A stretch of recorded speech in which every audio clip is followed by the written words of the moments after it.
people are awfully forgiving, or they just don't understand, what's been done to them.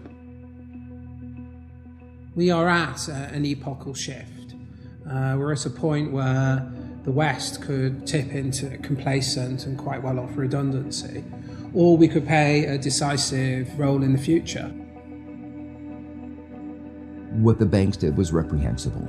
That was why there was the outrage at the greed of the bankers when we gave them money that was supposed to help them lend to others, but they decided to use that money to pay themselves bonuses. For what? For record losses? We are governed by corporations today, often by corporations that don't have very much interest in the United States of America. I don't know what happened, man. What happened to the United States? It went so far in the ditch. At what moment did it all go bad? Was it disco? Was it Donna Summer? Is that what killed America?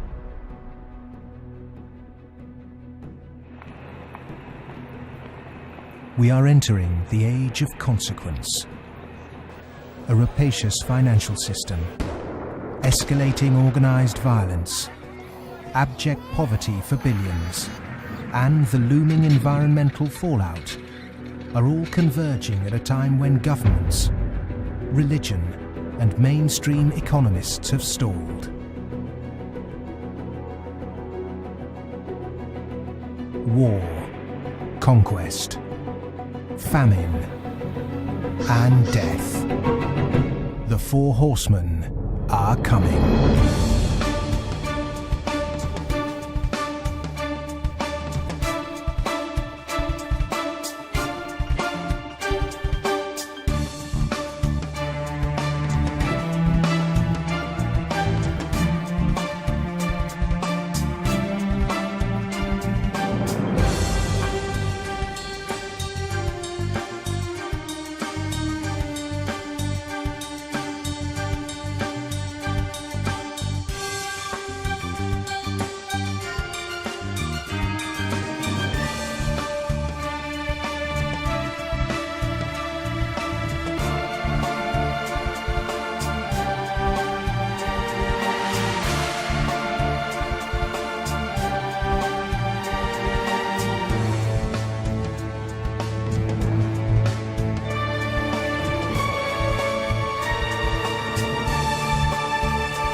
This is not a film that sees conspiracies. It's not a film that mongers fear. It's not a film that blames bankers or politicians. It's a film that questions the systems we've created and suggests ways to reform them. Over centuries, systems have been subtly modified, manipulated, and even corrupted, often to serve the interests of the few. We have continually accepted these changes, and because man can adjust to living under virtually any conditions, the trait that's enabled us to survive is the very trait that has suppressed us. Most societies have an elite tries to stay in power, and the ways they stay in power is not merely by controlling the means of production, to be Marxist, i.e. controlling the money, but by controlling the cognitive map, the way we think. And what really matters in that respect is not so much what is actually said in public, but is what is left undebated, unsaid. For centuries, gatekeepers have manipulated our cognitive map. But in 1989, a computer scientist by the name of Tim Berners-Lee implemented the first successful communication between an HTTP client and server. The World Wide Web was born. It has since unleashed a tsunami of instantly accessible, freely available information. Just as Gutenberg's printing press wrestled control of the cognitive map away from an ecclesiastical and royal elite, today the internet is beginning to change governments, finance, and the media. We are at the cusp of change. But to enact it, we must first understand the things that have been left unsaid for so long. To do that, we need context from people who speak the truth in the face of collective delusion. Because to understand something, is to be liberated from it.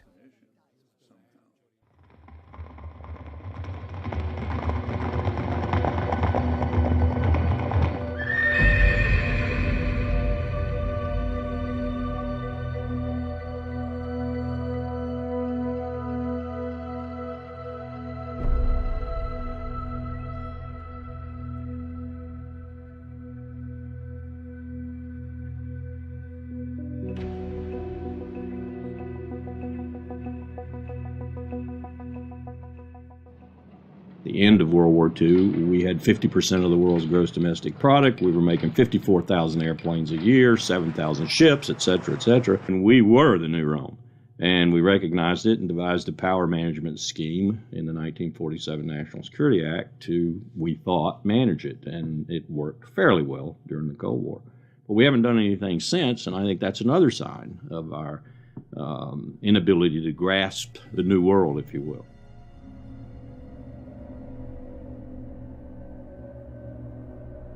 Empires do not begin or end on a certain date, but they do end, and the West has not yet come to terms with its fading supremacy. At the end of every empire, under the guise of renewal, tribes, armies, and organizations appear and devour the heritage of the former superpower, often from within. In his essay, The Fate of Empires, the soldier, diplomat, and traveller Lieutenant General Sir John Glubb analysed the life cycle of empires. He found remarkable similarities between them all. An empire lasts about 250 years, or 10 generations, from the early pioneers to the final conspicuous consumers who become a burden on the state. 6 ages defined the lifespan of an empire. The age of pioneers, the age of conquests, the age of commerce, the age of affluence, the age of intellect, ending with bread and circuses in the age of decadence.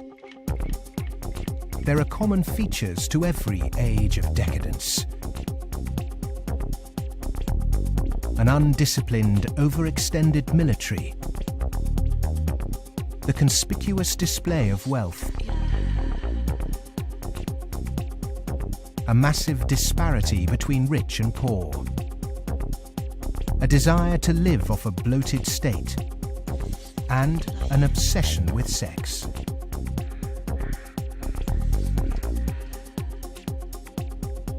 But perhaps the most notorious trait of all is the debasement of the currency. The United States and Great Britain both began on a gold or silver standard, long since abandoned. Rome was no different. So it started on a principle that was very sound, and it was on a silver standard. But as it corrupted further and further and further, the Roman denarius got to the point where it was basically a copper coin, and they learned how to plate, and it was washed in silver, and in circulation the plating came off. And at the end, all the senators that really did at one time represent the people only were interested in representing how much wealth they could steal at the top. Great empire wealth always dazzles, but beneath the surface, the unbridled desire for money, power, and material possessions means that duty and public service are replaced by leaders and citizens who scramble for the spoils. Historically, all the signs of the demise of empire are beginning to develop. Some are more trenchant than others. This current financial and economic crisis, that sort of thing always accompanies the demise of empire. The people of Rome were constantly being distracted by the gladiatorial events, and the politicians knew that they did this. Whenever there was unrest among the people, they had a huge event going on, and they created a new event with lots and lots of gladiators, and every day we're doing that. That is a common trait of declining empires. And so today in the United States, for example, you find a tremendous emphasis on all kinds of television programs that distract people from what's really going on. Sports is a big part of that, as it was in the gladiator times. In essence, we've been lulled into a lethargy, and we've accepted it. Just as our sports stars today earn vast sums, so did Roman charioteers. In the 2nd century, one by the name of Gaius Apuleius Diocles amassed a fortune of 35 million sesterces in prize money, equivalent to several $1 billion today. Strangely perhaps, there's another profession that is disproportionately hallowed as an empire declines. The Romans, the Ottomans and the Spanish all made celebrities of their chefs. And this again is typifying the end of an empire, where things were so great, we have this last oomph of momentum that we used to be great, and we felt great, and we don't feel it anymore. So everyone is out searching for it. Well, maybe it's in the best food, or the best clothes, or the best music, or the best movies, or a reality TV show, or another magazine. But you can never get enough of what you don't need. What you need is a strong moral conviction that is pervasive throughout the society, and integrity reigns. There's a vast apathy. There's a vast amoralism, even a political nature to it. That is to say, there are vast numbers of people who don't give a damn. And so there's this natural, I suppose, entropy. Any living organism, which an empire is, of course, over time dies. Question is, how does it die? Does it die in a violent cascade of events, or does it die over a long period of time? The baby boomer generation were born into this age of decadence. Perhaps unwittingly, they've broken the unspoken intergenerational contract. Through unfettered consumerism, spiraling house prices, and a desire for eternal youth, the baby boomers have squandered future generations' inheritance. My generation, the generation right after my generation, I think we forgot that little phrase in the preamble to our Constitution, which says, and our posterity. All of a sudden it became us, period. The baby boom generation, which I'm a part of, has gone and done the biggest misallocation of capital in the history of mankind.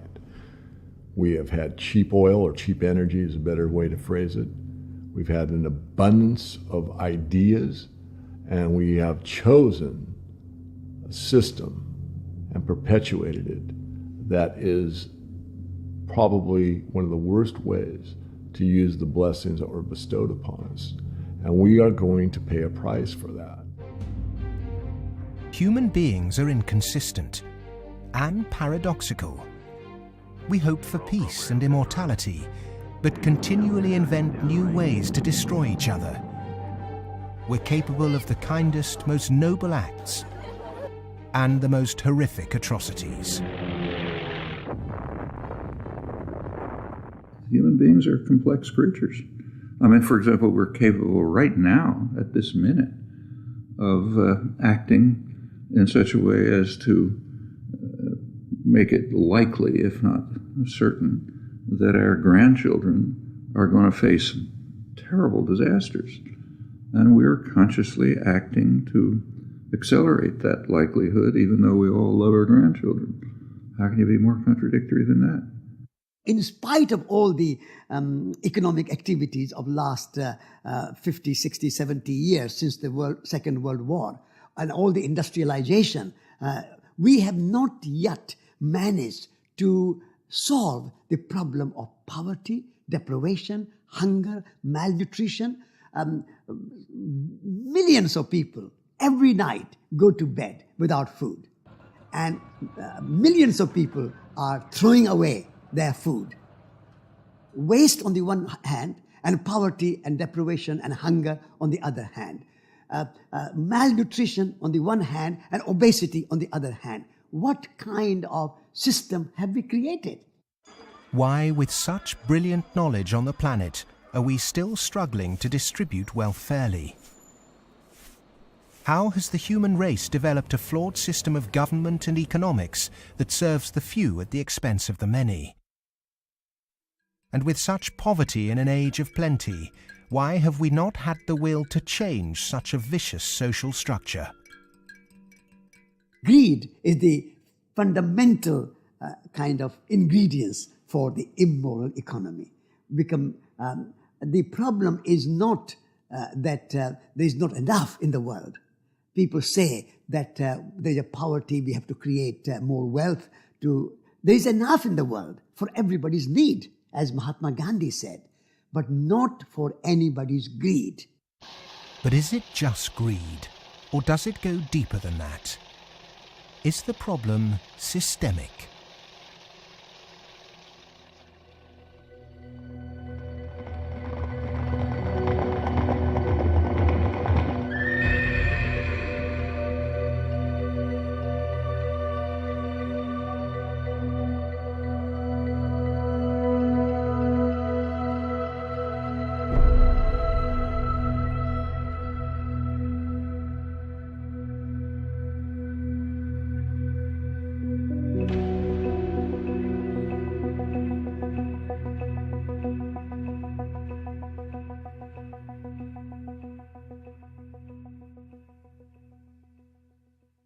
As a civilization, we've obviously had a great run. We've done very well. We had the Industrial Revolution. We survived that. We've built a lot of modern military technology. We've survived that so far. We built a banking system, and we're still struggling with that part of it. But we've had a good run. It's kind of like when I was working on Wall Street for 7 years. I had the experience some people would have. Let's say working at a meat processing plant, they become vegetarian. You work on Wall Street and you see how these banks like Goldman, JP Morgan, these other banks make money. When you see money, it kind of makes you sick. Well, I think if the people knew what the banking system is up to, as Henry Ford said, there would be a revolution tomorrow morning. The fact is, most people think that what a bank does is lend you money that someone else has put in the bank previously. But what a bank actually does, what a commercial bank does, is to create money from nothing and then lend it to you at interest.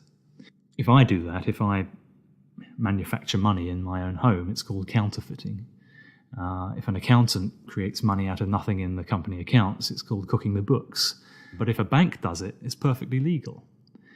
And so long as you allow fraud to be legalized, then all kinds of problems are going to pop up in the economic system, which you can't do anything about. Private banks create money out of nothing and lend it at interest. Now, that sounds absurd. When I teach sophomores, about money in banking and how banks, they never believe it. And so you have to go through it again and again. Yes, banks really do create money. They really do. Here's how it happens. And it's absurd, and they're right to doubt that could possibly be what's really going on. But it is. Now, if the banking lobby is very strong, they're going to say, well, we don't want to change this system. We're making so much money out of it. What we have to do is, A, try and convince the people that it's their fault, that their wage claims are too high, and that's why we're having lots of inflation, or people are speculating on housing, and that's why house prices are going up. What they're not going to say is that this is happening because banks are creating money out of nothing and pumping it into the system, and that's why prices are going up. But how is it that we've ended up with a system in which banks have the power to create money? Since 1971, when President Nixon took the United States off what was left of the gold standard, the world has operated under a system of money known as fiat. The dollar, the pound, the euro are all government fiat currencies. Fiat is a Latin word meaning let it be so. It is the law that this government currency be money. Indeed, without that legal enforcement and the fact that we must pay taxes with this money, that dollar bill or that computer digit that represents a dollar would be pretty much meaningless. Only the government has the power to issue fiat money, but banks can create it through lending. Over the last 40 years, since this system of fiat money became the global norm, the supply of money has grown exponentially. In fact, we've seen the greatest growth in the supply of money in history. But who benefits? Of course, those that have the power to issue money, governments and banks. Then, those companies and individuals that get this money early. They can spend it before the prices of the things they want to buy have risen to reflect the new money in circulation. In other words, they get services, products or assets cheap. But prices soon rise, So holders of assets such as houses or shares will then see gains without there necessarily being any improvements to the company or house in question. Often this can lead to speculative bubbles. But what about those at the bottom of the pyramid? Those on fixed wages or incomes, those who live in remote areas, or those with savings? By the time this newly created money has filtered down to them, the prices of the things they want to buy have increased. Their savings buy them less, however, and their wages remain largely unchanged. In some cases, they have to take on debt just to be able to afford the things they were previously able to buy, which means they have to go back to the banks. In reality, this process of creating money only redistributes wealth from the bottom to the top of the pyramid, and thus that ever-increasing gulf between rich and poor gets bigger and bigger and bigger. Well, when you get off the gold standard and you go into a fiat money currency, combined with a fractional reserve banking system, you end up compounding debt faster than you can ever possibly produce to support that debt. So eventually you're going to find yourself back into debt slavery. And that's what's happened in the U.S. For every dollar of GDP, for example, in the U.S., it also creates something like $5.50 worth of debt. Because this is what happens when our economy flips over and basically capsizes. And of course, the government solution now to address all the problems is basically to create more debt. You can never get enough of a currency that doesn't work. You can print it till kingdom comes, but you can't print wealth, and you can't get yourself out of debt by making more debt. If you could print wealth, Zimbabwe would be the largest, most prosperous country on the planet. We all know it doesn't work. Of the money in the world today, 97% of it is debt. The French philosopher Voltaire once said, "All paper money eventually returns to its intrinsic value, zero." For 3 generations, the world watched the fight between capitalism and communism. But in the 1980s, the Russian economy started to collapse. The Soviet Union capitulated, and so-called capitalism reigned supreme.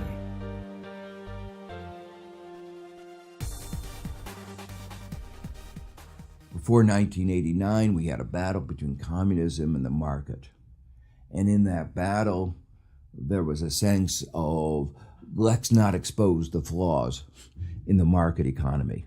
This is too important of a battle that you don't criticize our team while we're fighting their team. And their team, associated with authoritarianism, with a failure to deliver well-being to their society, it was very clear that if you had to choose between these two, which was better? Communism failed first for various reasons. I think it was inefficient, human rights, lack of respect, so forth. So capitalist West has been continuing in a triumphalist mode, thinking, our adversary has failed. That means we're doing everything right.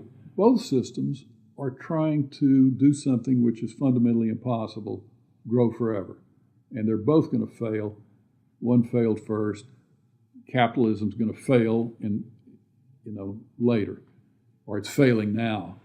America right now is in a very interesting position because in the past 200-300 years of its history, it's a culture and country which has almost always existed on the assumption that resources could be expanded.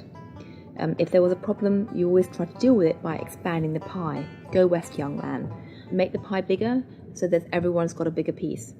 Now it's facing a world where possibly resources are beginning to be more constrained and where it's going to have to divide up that pie and inflict pain on people. And that's something which it is not well prepared for. How has the country moved so far from the intentions of its founding fathers?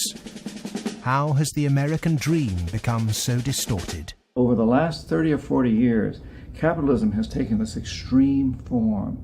And a lot of it goes back to the economist Milton Friedman from the Chicago School and Ronald Reagan and Margaret Thatcher and others buying into these policies that really encourage people to take on huge amounts of debt, encourage privatization, smaller government supposedly, although bigger military, so actually the government spending goes up. Deregulation.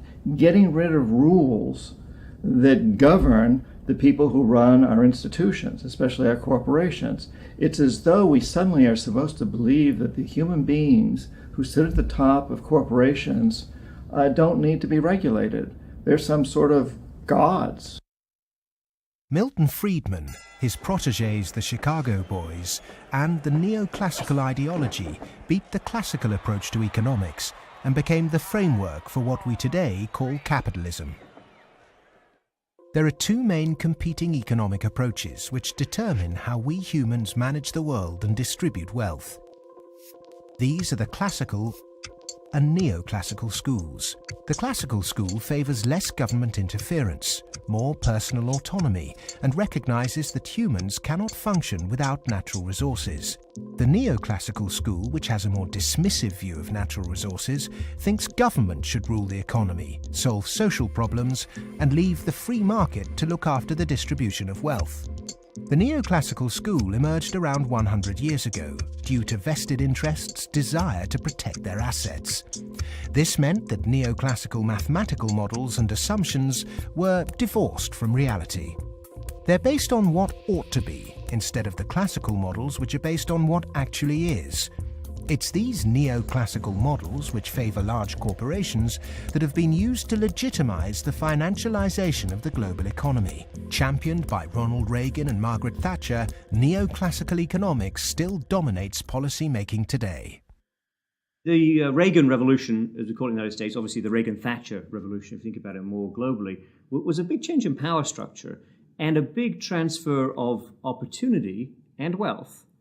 Now, it's not that the poor gave it to the rich. It was a transfer within the well-to-do, so that the financial sector in particular, in the United States, for example, but also in the UK and some other places, became vastly more profitable, and wages in that sector went up a lot. I mean, we focus on bonuses, but it's also base salaries went up a lot, overall compensation. So there's a transfer from the non-financial part of the economy to the financial part of the economy that actually is unprecedented as far as we can see in any of the available data to us. And I'm talking about all of recorded human history.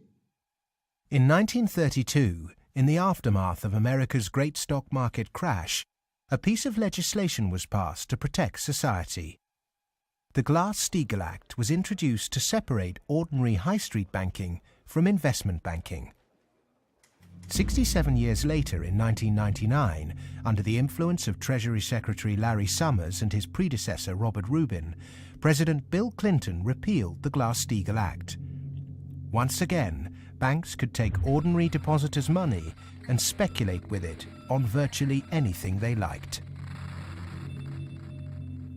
Wall Street has become a very particular type of casino. And it's unfortunately not the kind of casino they have in Las Vegas, which is, perfectly legitimate form of entertainment. It is a casino that has massive negative repercussions on the rest of society. So it's not just losing your money on a few wild nights. It's about the way in which those organizations lose their money, impacting the whole of society, leading to a massive loss of jobs. This unfettered gambling pushed the entire global financial system to near collapse. With balances and debt obligations larger than the GDP of entire countries, the banks had become too big to fail. The West was unprepared, and bankers met their reeling and disorientated governments. You have to bail us out. We need money. If you don't give us the money, the whole thing goes down. And what are you going to do with millions and tens of millions of people who have lost everything in their bank account? You will have a revolution on your hands. So fork over the money. Borrow the money, create it out of nothing, and give it back to us, and so that we can face our problems and not go under, or otherwise. And this is what Mr. Hank Paulson did in the U.S. Congress. He went there one day and he told them, well, look, we need $700 billion, and we need it now, or else. Is this system we call capitalism really capitalism? In a capitalist system, government is supposed to be small. But today the state is more bloated and invasive than it's ever been. Individuals and companies are supposed to operate in a free market. Good enterprise is rewarded with profit, and flawed enterprise with failure. But during the 2008 banking crisis, the people saw the Western economic system divided in a way they were told could never happen. Socialism for the rich, capitalism for the poor. And in America, for example, the banks that got in trouble got bailed out by the government. That's socialism. And people are arguing against socialism in America, and yet it's probably the most socialist country in the world right now. We have a system which isn't even a proper capitalist system. Rich people make mistakes that they don't get punished. Poor people make mistakes that they get punished. Yeah? Or even worse, that they don't make any mistake and they are forced to pay for the mistakes of the rich. When the taxpayer is footing the bill for the misplaced speculation of bankers, then suddenly, instead of the economy serving the human being is now in perpetual service to amoral financial organizations.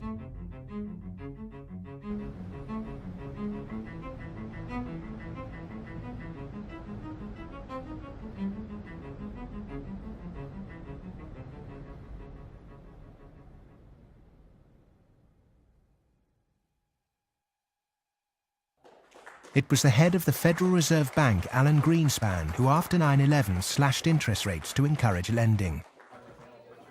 Bankers needed new participants to keep cash flowing into a system that had become a global pyramid scheme. All this newly created money entered the housing market and created unprecedented inflation. House prices rose and rose. New mothers were forced back into the workplace to service huge home loans, and the Anglo-American dream became all about land speculation. The housing market in the West isn't about ownership. The housing market in the West, because it's the only way ordinary people can get ahead, and ordinary people can't get ahead but by wages. What we've created is a mass bubble economics around housing. As that sucks in a huge amount of capital, takes capital for genuine innovations in the economy, and puts it into a speculative use that has no genuine productive outcome. It's interesting, if you talk to people in Germany, for example, they don't see a connection between owning a piece of property and being inclined towards being democratic. There's lots of people who rent their housing there, and they're perfectly comfortable with that arrangement. But it is true that in somewhat different contexts, both Mr. Reagan and Mrs. Thatcher pushed for more people to own housing. And actually, this is part of the problem, because if you push people to buy housing before they're ready, and if you push very dubious loans on them, and they don't understand what they get themselves into, you can have huge adverse repercussions, exactly what led to, in part, the subprime housing crisis in the United States. That's not anything to do with democracy, that's just a bad economic idea. The breakthrough that occurred around the year 2000 in the United States was when bankers found out that the poor are honest. And they realized that if you're poor, if you're not rich, you have a different set of values. And you think that a debt is a debt, and it's something that has to be paid. And that people will try to pay the debts that they're stuck with, even if the debts are not valid, even if the debts are much more than they expected, even if they really can't pay the debts. The lending and banking institutions, when they drew up contracts with interest rates, with flexible interest rates, I think they knew in the beginning that these problems were going to come back later on, where folks weren't going to be able to afford the mortgages as the interest rates increased. It put a lot of people in situations where they were taking food out of refrigerators, taking kids out of higher education. They're not able to afford college anymore. And it is making a really, really bad situation worse. The banks engaged in what was a criminal conspiracy to charge more to the blacks and Hispanics. The banks got together, backed the Bush administration to block the state prosecutions of racial lending in order to exploit and charge more to the minorities. These are loans which were made by one of the major lenders in the city and in this country, Wells Fargo, in which Wells Fargo targeted minority communities in the city, put borrowers into loans that they could not afford, put borrowers into loans that were of the subprime variety, therefore more expensive and less advantageous to the borrowers.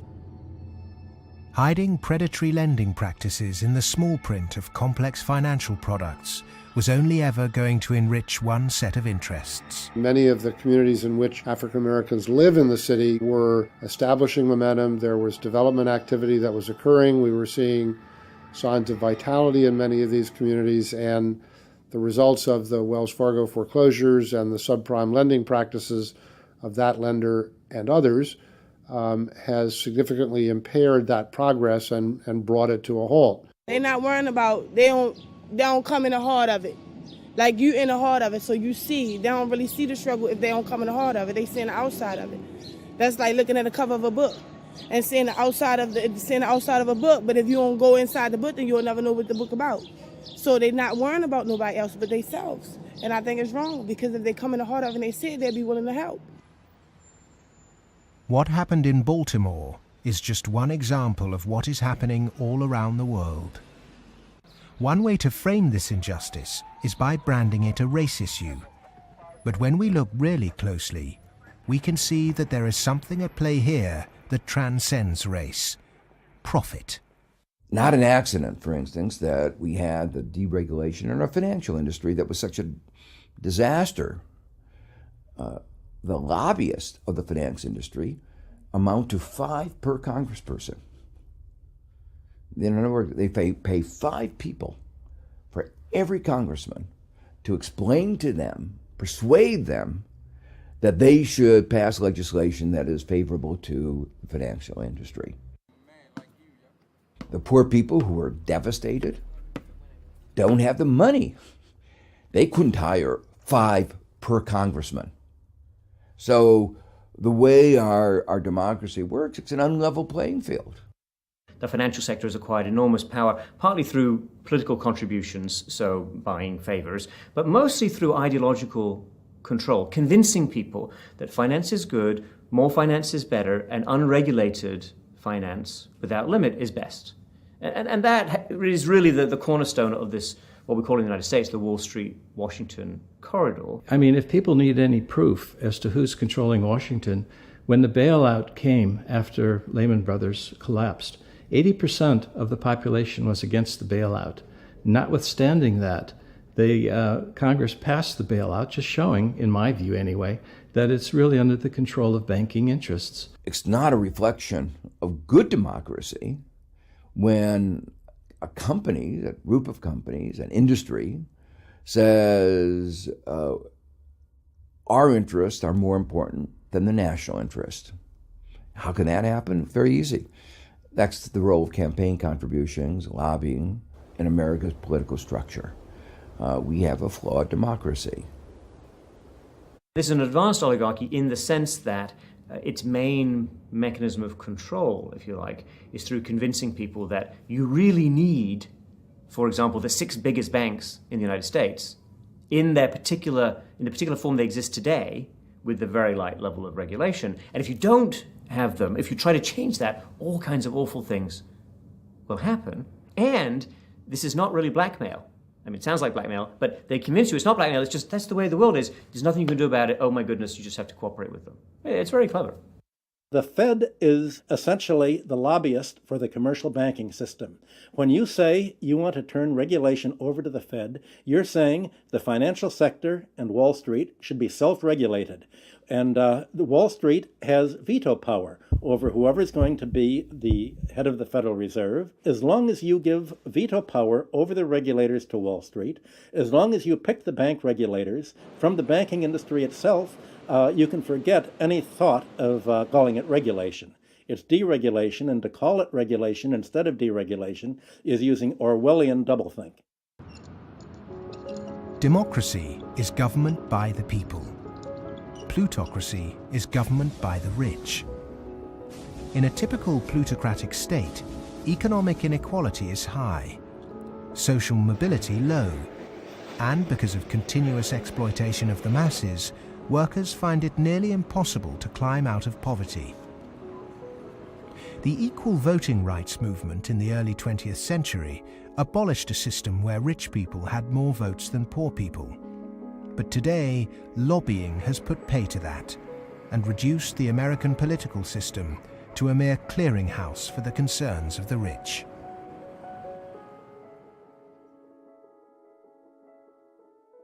The Goldman Sachs machine is one of using profits to buy influence in Washington to change laws to make it easier to make money on Wall Street, to be used to buy influence in Washington. So it's a self-reinforcing malfeasance machine that is continuing to grow as a parasite in the economy and continuing to kill the host. Famous for claiming it did God's work, Goldman Sachs is one of the most influential investment banks in the world.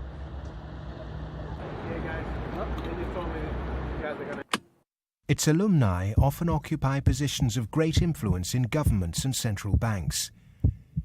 In September 2008, barely a month before the stock market crash, Goldman, supposedly a pillar of the free market, changed its banking status from investment to commercial. This meant it was now eligible for state protection. Socialism for the rich, right there. Goldman Sachs are extremely efficient at what they do. Their task is to make money.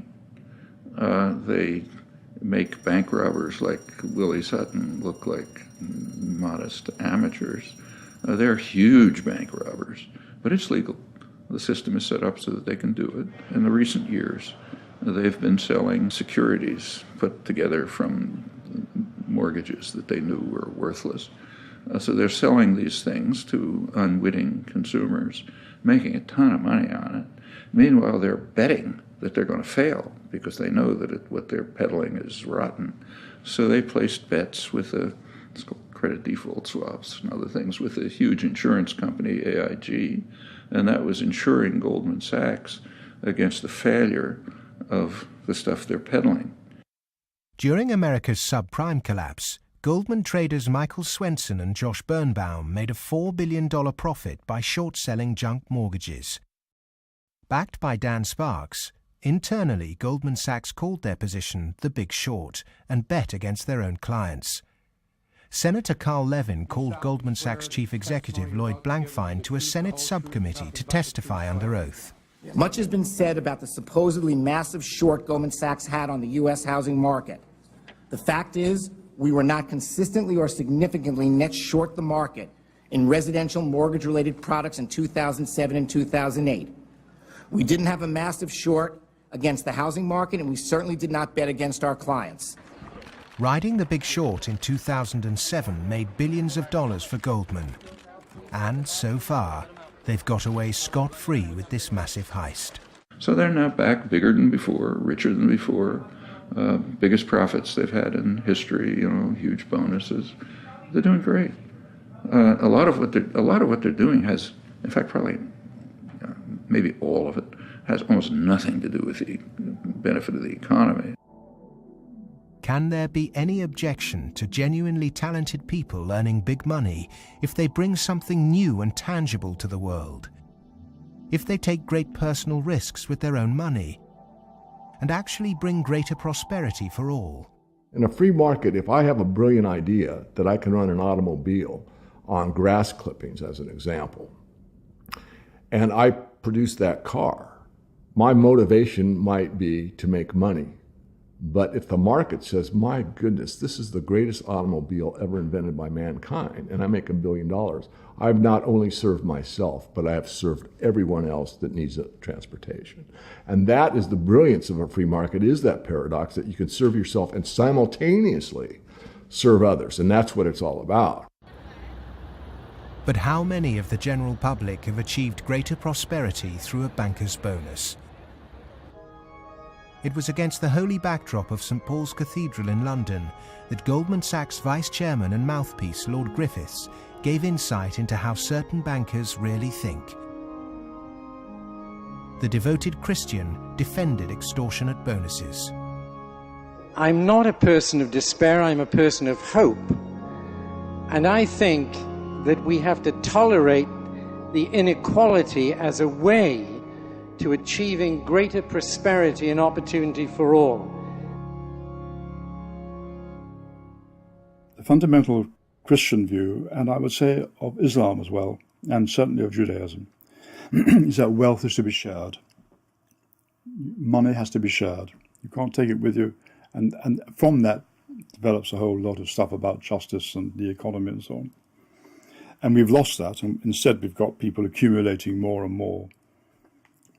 And I just think it's disgusting that people have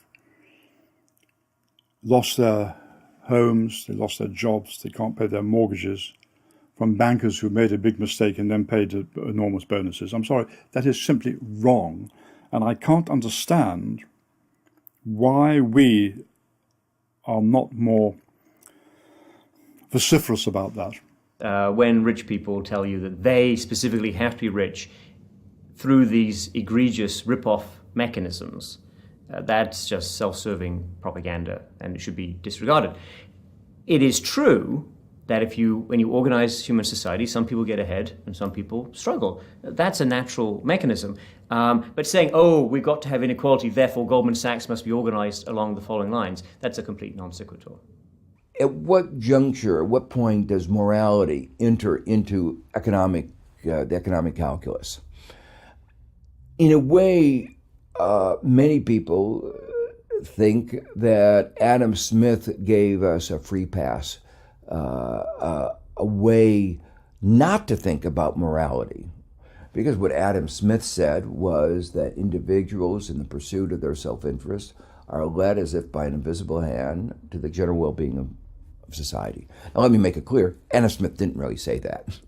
That is to say, Adam Smith was very much aware that businesses, when they got together, conspired against the public interest, raised prices. He was aware of monopoly. He was aware of the importance of education that the private sector couldn't provide. So he himself was aware of all the limitations, but his latter-day descendants have forgotten all those caveats. Adam Smith was the godfather of classical economics, but since its publication, his work has been used as a political football, financiers twisting his words to suit them. Lord Griffiths advocates ruthless individualism to push this idea that if bankers get rich, then we get rich too, through a process known as trickle-down economics, or horse and sparrow theory. If you feed the horse enough oats, some will pass through to the road for the sparrows. The idea is that extreme wealth concentrated on a small minority will eventually trickle down to everyone else. But it doesn't work. Because by the time the money reaches the people at the bottom of our money pyramid, it's lost its purchasing power.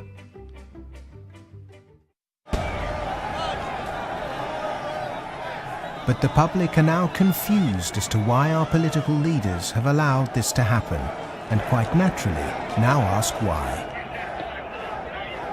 Because our political processes are badly flawed. They're badly flawed because of the dependence on lobbyists, on campaign contributions. So that's why, my view, and a view I think of a lot of people, is that we have to restructure our political processes to give more voice to the ordinary citizen and less voice to the interest group, to the moneyed groups, to those who have taken such a large role in shaping our tax code, our regulatory regulations, and so forth.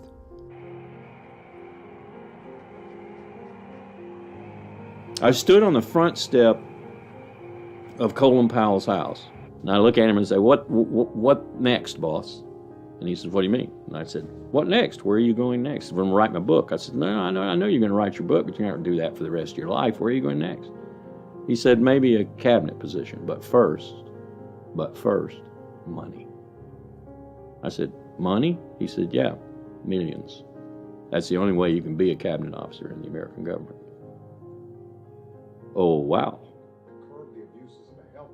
The Democrats and the Republicans are beholden to corporate interests. And until they become unbeholden to those corporate interests, we will never have a well-governed republic.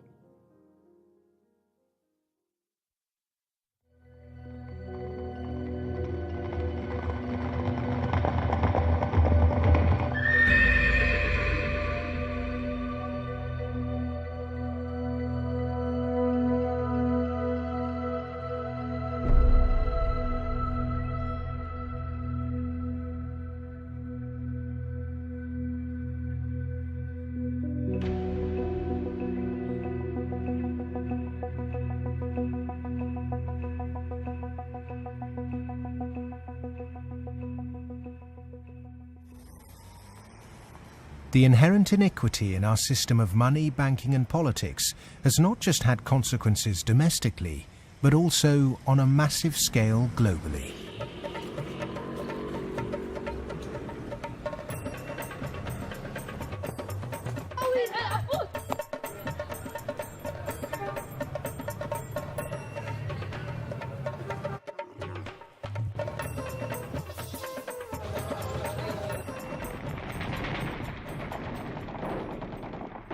Western leaders have presented their military campaign in Iraq, Afghanistan and Pakistan as a moral obligation. But are there other reasons for it?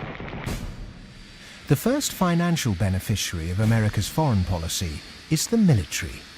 In particular, those who supply it with arms and equipment. The military has won wars, but how successful has it been in its bigger aim to eradicate terrorism? The drone attacks not only failed, but they've created extra extremism. They've helped in radicalization of youth in the northwest frontier and also in certain parts of Punjab and Pakistan.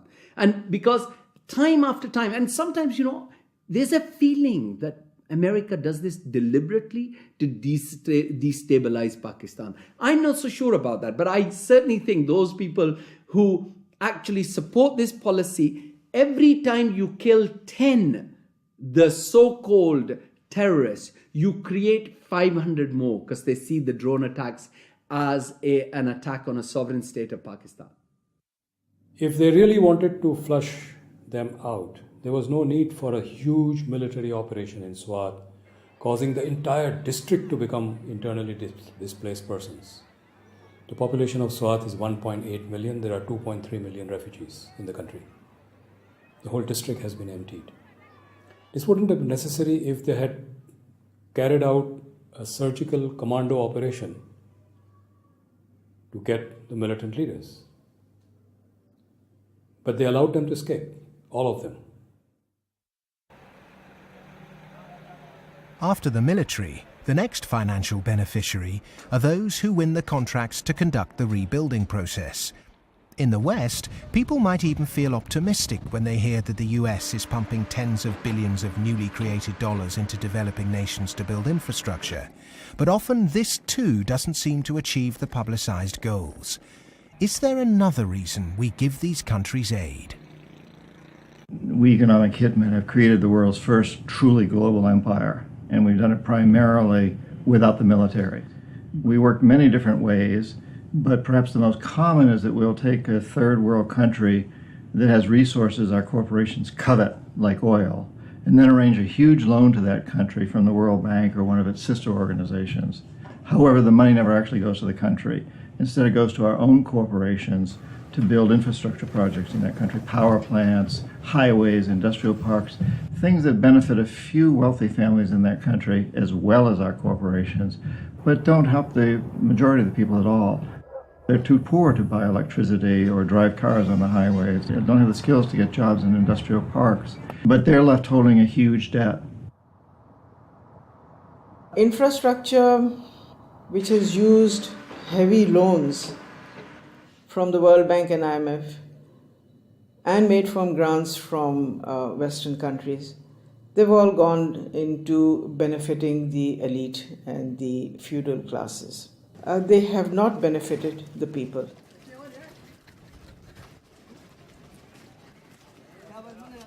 A lot of money goes to these consultants and companies from the West who charge huge amounts of money, and actually the real money on projects and on ordinary people is very limited. The masses have very little already. So those landlords who have the infrastructure and who are going to make money because of the infrastructure that is built through their roads, they will prosper. But the ones who don't have any resources, they've not had jobs, there isn't an economic activity for them in terms of manufacturing goods so they can sell and they can also prosper. When you don't have that, what do? They resort to joining the Taliban because they see the enemy coming in and taking away what little bit they have. President Obama, I understand, wants to invest $7.5 billion in Pakistan's infrastructure to alleviate poverty and, take away all the divisions and all the anti-American sentiment over here. Whatever his reasons are, we can do without it. In fact, it's the worst possible thing he can do. This kind of help is actually going to be a hindrance. It's just going to make matters worse. It will bring this contrived war and terror into our rural areas.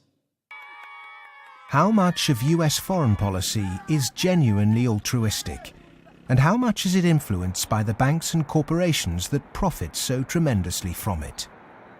America's evangelism of democracy is riddled with contradictions, not least of which this idea of promoting democracy at the point of a gun, or opposing regimes which are democratic but not in the way that America wants. So too, this idea that America has been promoting free market capitalism has also been riddled with contradictions, because the reality is that American firms tend to make most money when countries are at the cusp of change, certainly American financial firms. And in a sense, they want markets that are changing structurally, but not too free and too transparent, because they make money when markets are a bit opaque. Is it any wonder developed nations are fighting in underdeveloped countries when so many are making so much money out of it, without ever really having to face up to or even witness the consequences of their actions? So what if 5 million kids died in Africa because of debt last year? I got a bonus of £1 million, and if I have that conversation, I've had it with some bankers who've been in the business a long time, and they listen politely, very polite, very charming, and at the end they say, "Well, Tariq, it's lovely meeting you again," and they go back to the office and do another loan deal for Tanzania or something.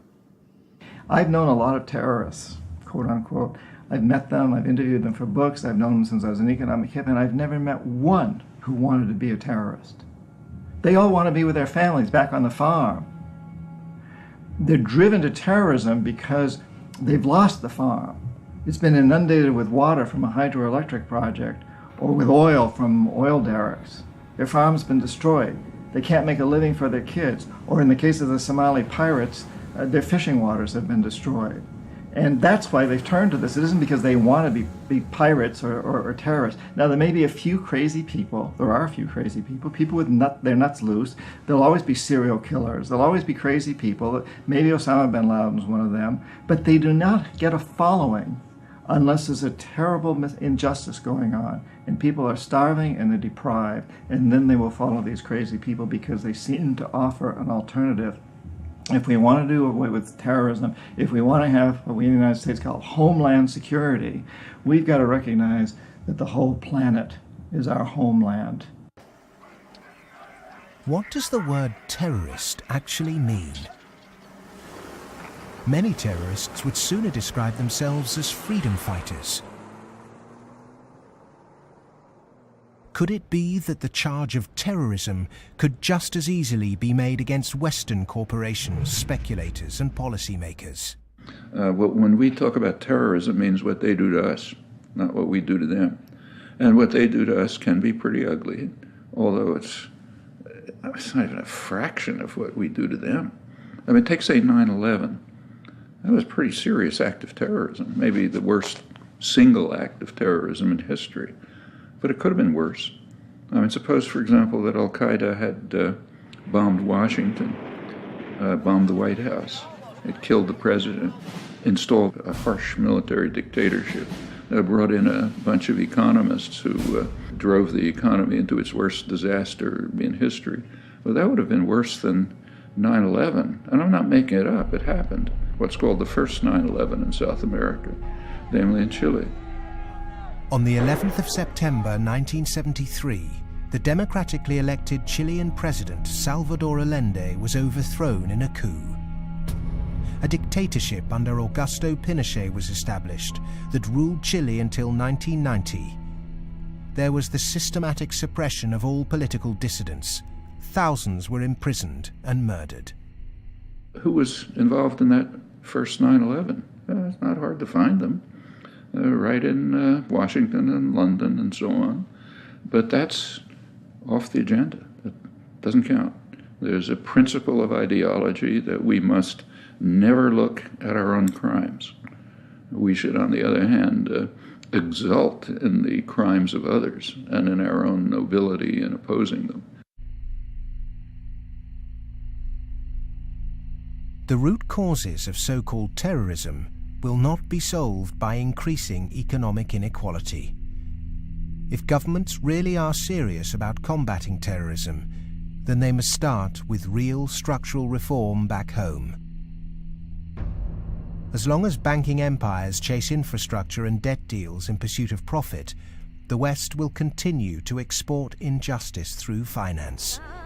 Millions more will be displaced, terrorism will thrive, and neo-colonialism will continue to end more and more lives around the world.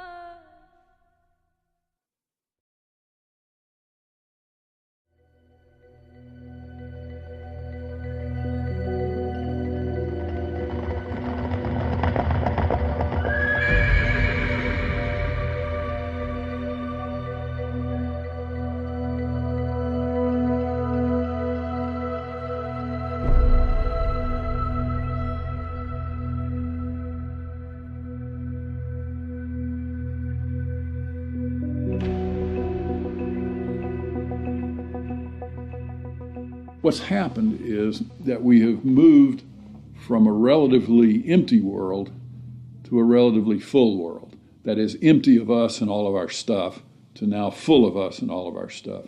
In my lifetime, the world population has tripled. And the populations of other things, of cars, houses, boats, all these other things that put a load on the environment too, just like human bodies, those have vastly more than tripled. So the world is very, very full of what we might call man-made capital. And it's becoming more and more empty of what used to be there, what we might call natural capital. We are the first generation, we in the rich developed world are the first generation to have got to the end of the real benefits of economic growth.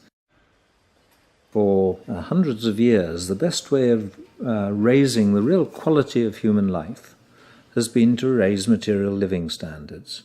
And that's what's driven the huge rises in life expectancy and increases in happiness and other measures of well-being.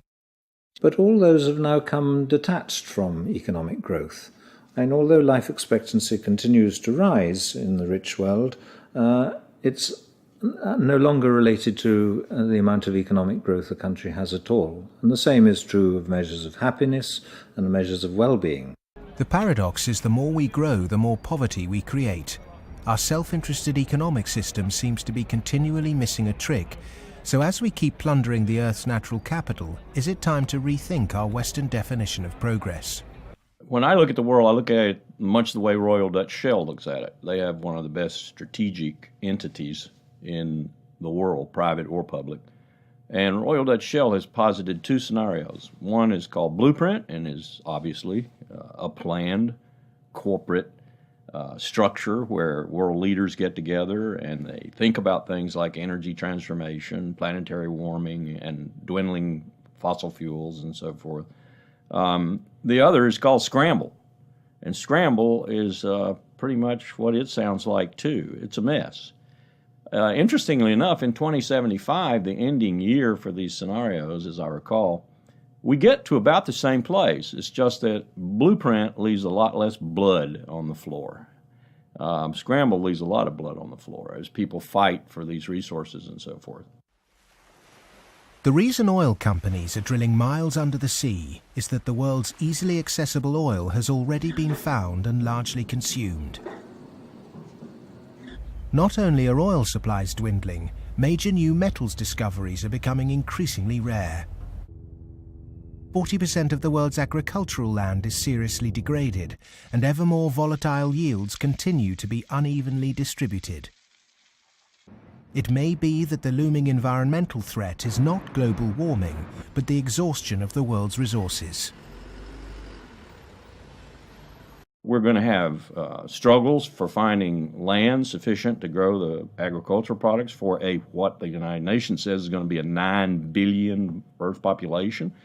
We're going to struggle over non-renewable fossil fuels as they run out. I think Shell posits about 2075 they'll be gone.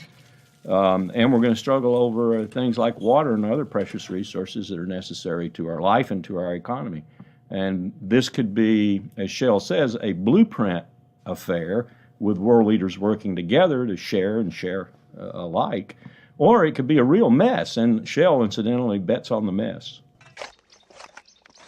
Just like the baby boomers' failure to look to the next generation, our outdated competitive mentality for a world of depleted resources could have devastating consequences. Our economic setup encourages one-upmanship, competition and comparison, whereas the progress humans have made over millennia has been largely based on cooperation. In any species, in almost any animal, there is always the potential for huge conflict, because with any species, all members of that species have the same needs. So they might fight each other for food and shelter and nest sites and territory and sexual partners, all that kind of thing.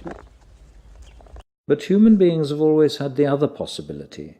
We have the possibility to be the best source of support and love and assistance and cooperation, much more so than any other animal. And so other people can be the best or the worst. You can be my worst rival or my best source of support. In a progressive society, to meet our common economic, social and cultural needs, we must move from globalization to localization. The benefits of a communal sense of fellowship, responsibility and purpose in a life driven by production, not consumption, would lead to happiness and satisfaction. Indeed, we must ask, have our modern consumerist lifestyles made us happy? I think if one had been living in the 19th century and somebody had told you that 100 years later people were going to be living in this extraordinary wealth and comfort, with central heating and being able to throw away such a high proportion of our food as we do, we'd imagine that we'd be living in a state of extraordinary social harmony and everything would be rosy. And it's really quite remarkable, the contrast between, if you like, the material success of our societies and the social failure. The growth economy demands that we make consumption a way of life. He who dies with the most toys became the ambition, and retail replaced spiritual satisfaction. Unsurprisingly, sales of antidepressants skyrocketed. The fact is that the world economy over the last few years, a good share of my lifetime, has been built either on the military or on producing items that most people don't need and really don't even want when you come right down to it, but we all got to have them. Consumerism is driven by our extraordinarily social nature, that we want to have the stuff so we look good in other people's eyes. It's because I experience myself through other people's eyes, the feelings of shame and embarrassment or pride and maybe feeling envied, all those things. So, the goods are just a way of, if you like, mediating the relationship between yourself and others in this extraordinarily alienated hierarchy. What's really suffered is human relationships, family life, the things that really matter to us. And in the end, the only thing that makes human beings happy isn't money. It's very clear that past a certain level, you only get marginal gains from wealth. What really makes us happy is other people. It's our relationship with other people that's really been damaged by the last 30 years. We trust them less, we have less interaction with them, we bond less than ever before, we marry less and marriages are under more threat than ever before. And all the associations that represent sort of permanent, unconditioned human affection are being eroded or damaged. And that's the real legacy of the last 30 years. And in some sense, we've got to recover and rehumanize our lives.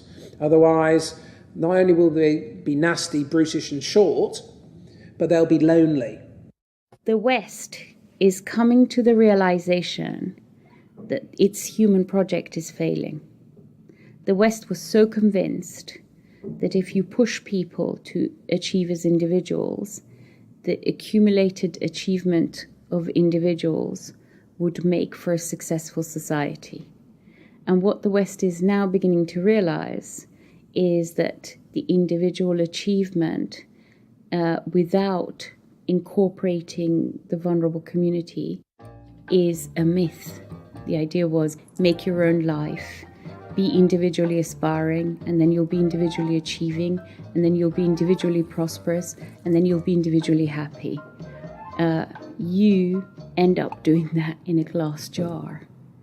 And the glass jar has a limited height, and it's encapsulating, and in the end, you die of lack of oxygen. Human beings are alive because they seek attachment and because they're propelled by affection. So the isolated, achieving individual in the end implodes. In order to find a purpose in life, it has to be outside yourself. It matters not how you construct it outside yourself, as long as it's a positive value added to society pursued. But it has to be outside yourself. It can't be yourself. If you're pursuing yourself, you're pursuing the abyss, as Nietzsche said. You are going to wind up in the abyss.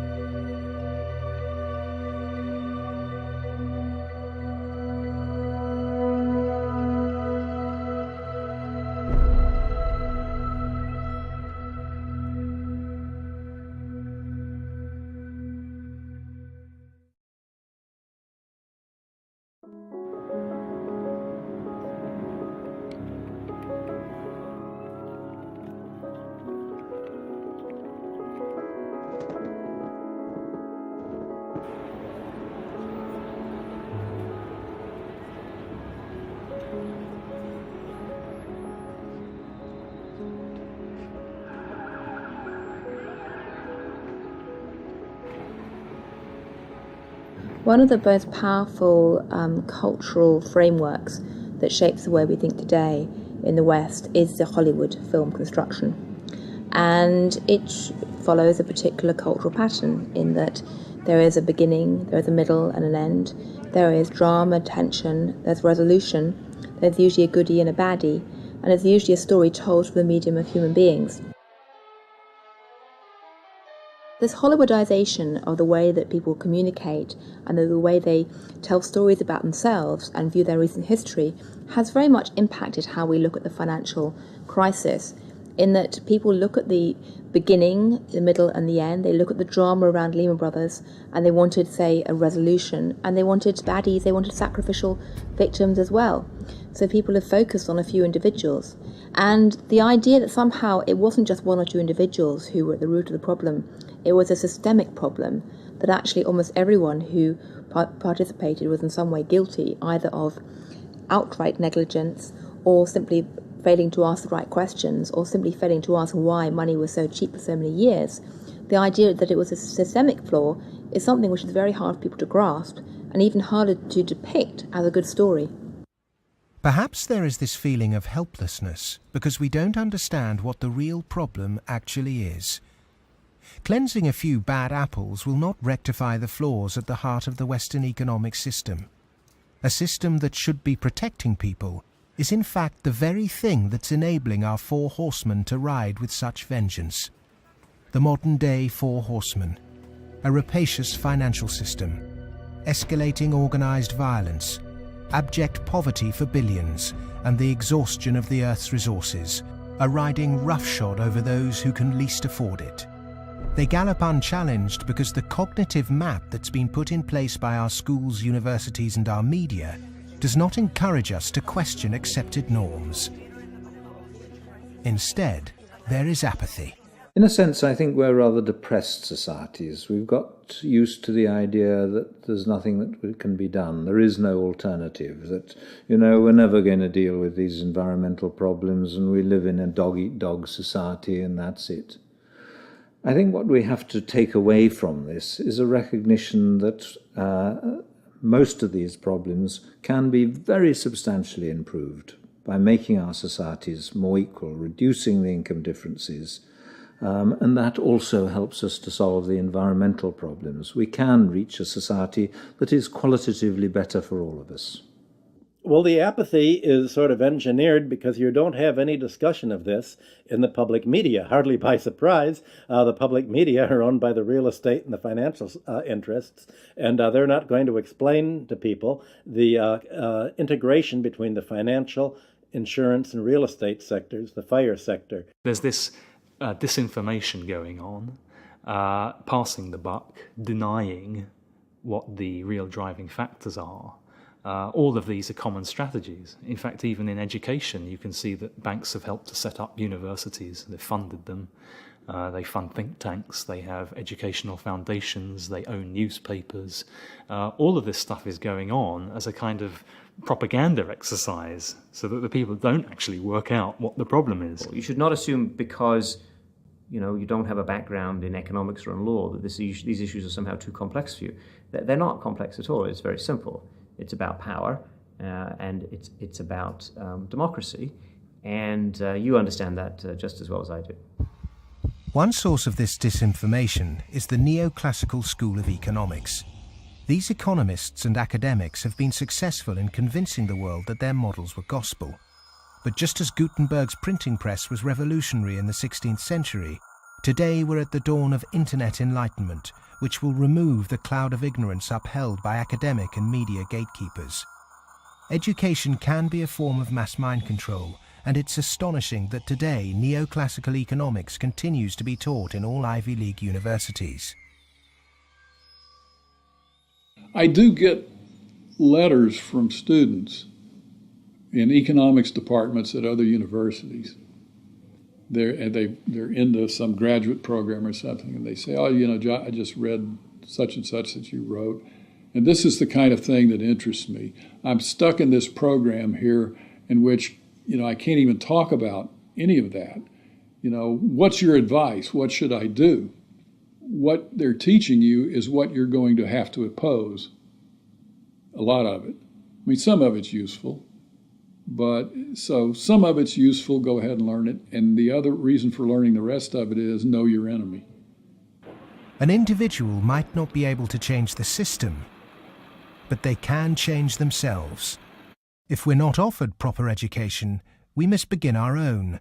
And a good place to start is to become reacquainted with the classical economists, and with something that so few question, but that affects us all, our system of money. If the monetary system of the world is not reformed, then we are headed towards the end of industrial civilization. I won't say that we're going to the end of humanity, but it's just going to be an absolute collapse of our world as we have known it, because it cannot function on fiat money. And none of those who are responsible for this want to admit it, but that is the fact. The fiat system of money is a man-made law, and it's been abused. Is there a form of money whose law is not set by man? When you look at natural law and gold, I sort of describe gold as being a natural form of money. All of the gold that's been mined throughout history still exists in its above-ground stock. It's about the size of 2.5 Olympic swimming pools if you put all that gold together in one place. The key is that this above-ground stock of gold grows by about 1 3/4% per annum, which is approximately equal to new world population growth, and is approximately equal to new wealth creation. So as the net result of this is that you have this very good consistency in gold's purchasing power over long periods of time, because the supply-demand equation is very much in balance. To achieve human liberty, you really need to have sound money, and gold is the only way to do that, because only gold is outside of the control of politicians. With modern man-made monetary processes, a chronic excess of debt has built up at every level of society. Debt is now regarded as normal. It isn't. It's a form of slavery. But how much do we question our debt? And what should we now do about it?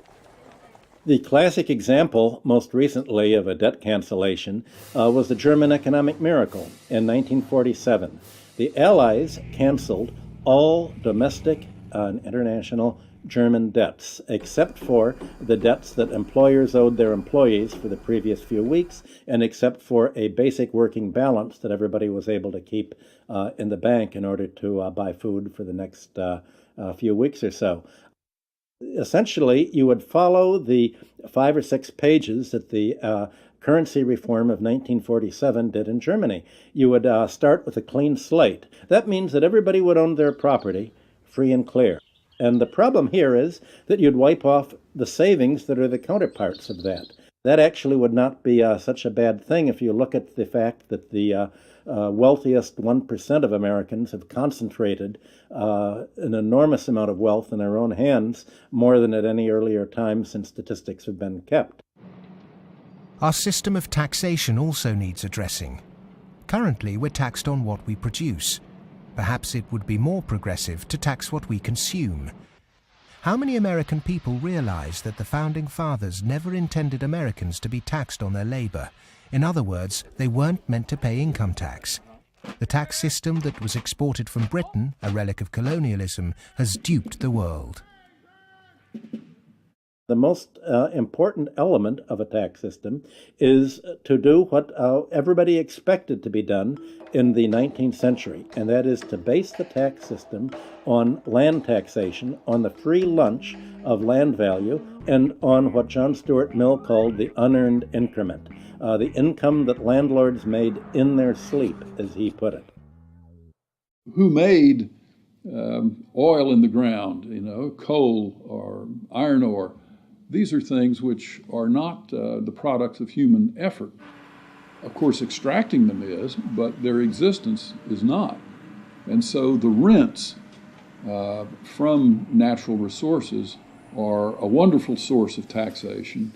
Nobody made them, and when you do tax them, you cause all of us to use them more efficiently. So this seems like really the excellent thing to tax, rather than labor and capital. If the governments used this land site value that's supplied by nature, not by human labor, not by personal enterprise, then the government would not have to tax wages in the form of income tax. It wouldn't have to imply sales tax that add to the price of doing business, and it wouldn't have to add the proliferation of business taxes. This tax system, advocated by all the classical economists, would begin to address global poverty, as it would allow citizens in developing countries to keep their resource wealth. In developed countries, it would begin to address our housing and debt crisis and unleash the kind of entrepreneurship needed to refloat our economies. Perhaps we should also resurrect another timeless principle for workers that was promoted during the Industrial Revolution. Well, the idea that people who work in a plant ought to own it is just deeply built into working class culture. So right around here at the early Industrial Revolution in the late 19th century, the working people simply took for granted that, yes, of course, the workers should own the mills in which they work. Anything else is an attack on our fundamental rights as free citizens. They also took for granted that wage labor is hardly different from slavery. It's different only because it's temporary, and then you can be free. One of the ways you can be free is by owning your own plants. That was not an exotic view. That was Abraham Lincoln's view. In fact, it was a principle of the Republican Party in the late 19th century. It's taken a lot of effort to drive those ideas out of people's heads, but they're still there, and they are very relevant. It was the Greek philosopher Plato who said the ratio of earnings between highest and lowest paid employee in any organization should be no more than 6-to-1. In 1923, banker J.P. Morgan declared no more than 20-to-1 was optimum. Yet today's salary difference between top and bottom earners in global corporations can be higher than 500 or 1,000-to-1. When you're up in the range of 500-to-1 inequality, the rich and the poor become almost different species, no longer members of the same community. commonality of interest is lost. And so it's difficult to form community and to have good, friendly relationships across class differences that are that large. When the public do vent their outrage at inappropriate earnings, the common defence is to move the debate to the psychological realm and quote mercurial British economist Herbert Spencer. He coined the phrase survival of the fittest, and his words are now used to justify excess. Competition in business is a good thing, but the playing field must be level. Monopolists have too much because the system they game is rigged. Under the current economic setup, the fitness of the vast majority of the world's population is irrelevant. Those that are made to pay for this crisis are not those that caused it. But those who caused it, for survival, will no doubt try to marginalize this film as socialist or even Marxist. I'm a capitalist. I'm a business person. I believe in the basic principles. That's why I'm completely appalled by seeing these principles destroyed by monarchs, monopolists, who have totally destroyed the system from within on Wall Street, and this is completely unacceptable. I'm a capitalist. I think capitalism can do it. It's not a question of getting rid of capitalism. It's a question of getting rid of this terrible form of capitalism. Capitalism, more broadly understood as market economy, not only has a future, I can't see the future of the world without it. But the question is, what kind of capitalism? What kind of market economy? A system of reformed capitalism built on independent money, a tax system based on consumption, not income, and employee-owned businesses would begin to build an economy that's not dependent on constant growth to service its debt. We've endured the so-called free market for centuries, but far from being free, it's led us to destroy nature and each other in a vain attempt to progress.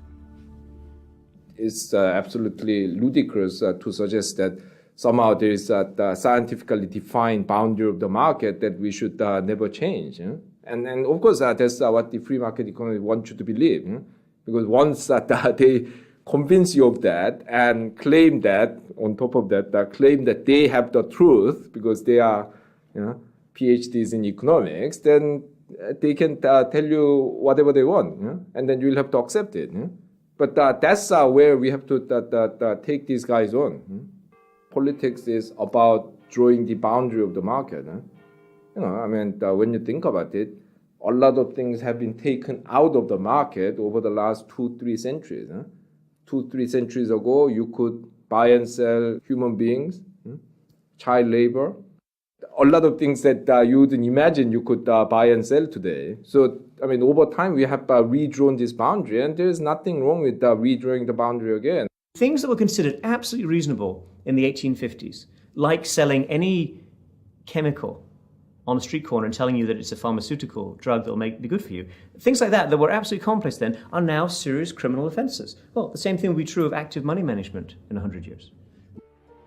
The breakdown we saw in the Great Depression and witnessed again at the beginning of the 21st century occurred because in the name of growth, much was taken out of the system by those who contribute very little. Multinational corporates and banks will always want to grow without having to compensate those people who actually do the work to produce the surplus. In the past, every time too much was taken by those who contributed little, people rose up to halt the violent practices enacted by a tangible enemy. Today, the question is, with such a formless enemy pervading every element of our economic and democratic process, can it be done again? Of course it can be done again. Look, it's a cycle. We're not debt peons, but maybe rats running around a little wheel in somebody's big cage somewhere. The finance rises. Finance becomes organized. You make a lot of money in banking. It's easy to go out and buy politicians. But the essence of democracy, the essence of American democracy, is this is a repeated confrontation, a repeated showdown. And in the 1830s, Andrew Jackson beat the second bank of the United States. In the early 1900s, Teddy Roosevelt beat J.P. Morgan and John D. Rockefeller. In the 1930s, Franklin Delano Roosevelt, FDR, beat everyone from Wall Street. And now we have to do it again. the one single thing that makes me optimistic rather than cynical, pessimistic, is my students. First, I do not see the desire to go to Wall Street amongst them. I see the opposite. Second, I see a disdain amongst them for people who are motivated. Not just they don't want money, I see a disdain amongst them for people who do just want money. The crises we face today are created by humans. And what is created by humans can be changed by humans. So we are all capable of transforming our world. Revolutions are philosophical. Getting organized and preventing the culprits camouflaging the real problem means it's possible to embark on a bloodless revolution against the violent organizations and barbaric leaders who've trashed the economy. Central banking, rigged capitalism, land speculation, income tax and neoclassical economics have corporatized democracy, stunted progress, perverted the course of human destiny and compromised the future of this planet. If these issues aren't addressed, then the next implosion will be on a scale unimagined. Whatever the propaganda, at the beginning of the 21st century, central banks' unregulated cheap money pumped up land values, which created an unsustainable asset bubble in a world that once again operates a rigged tax system that enriches entrenched privilege. Neoclassical economics have ruined life for the bottom billions, tempted everyone into intergenerational conflict, and created massive suffering that has no limits. Human beings go mad in crowds and come to their senses slowly and individually. History is littered with examples of people who threw themselves off the yoke of oppression to adopt radical change, only to end up with popular new rulers that maintain the status quo. To really understand something is to be liberated from it. Dedicating oneself to a great cause, taking responsibility, and gaining self-knowledge is the essence of being human. A predatory capitalist's truest enemy and humanity's greatest ally is the self-educated individual who has read, understood, delays their gratification, and walks around with their eyes wide open.